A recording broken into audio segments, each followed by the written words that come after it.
Okay, for the first topic for Essential Christian Doctrine 2, we're going to look at the concept of theological anthropology.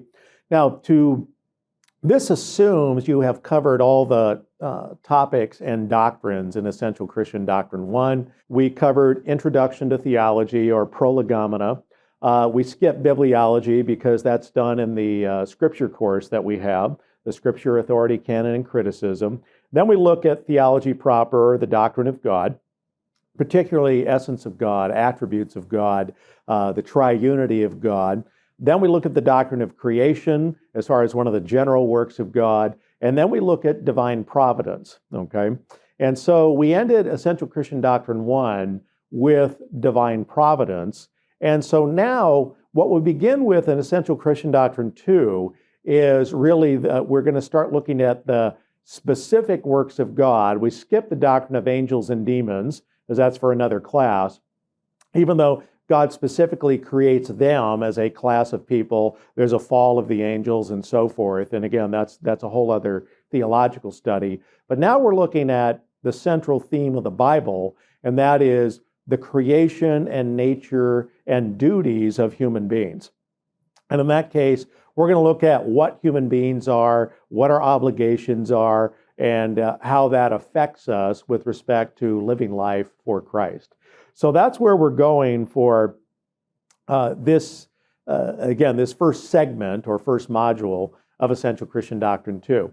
So now, by the way, after this, once we do the doctrine of human beings or man, we're going to look at, okay, now we have man in the image of God, and then the problem is man's sin. So now we have the doctrine of sin that we do after the doctrine of man, and we look at the effects of sin. And then we see that we're guilty, alienated, corrupted, we're dead, and there's nothing we can do about it. So what the next step is, now we look at Christology.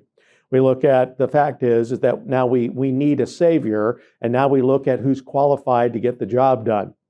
So we look at what's called ontological Christology, where we look at the deity of Christ, the humanity of Christ, and what we call the hypostatic union of Christ, showing that he is one person with two complete natures. And then after ontological Christology, we look at the doctrine of the atonement, or the work of Christ. And so on that, we're looking at what did Christ actually do to save us. Now, once we look at the work of Christ in the sense of salvation accomplished, we move to the next category of soteriology, and we look at the atonement or the work of Christ applied to sinners. In other words, salvation itself. How do we get saved?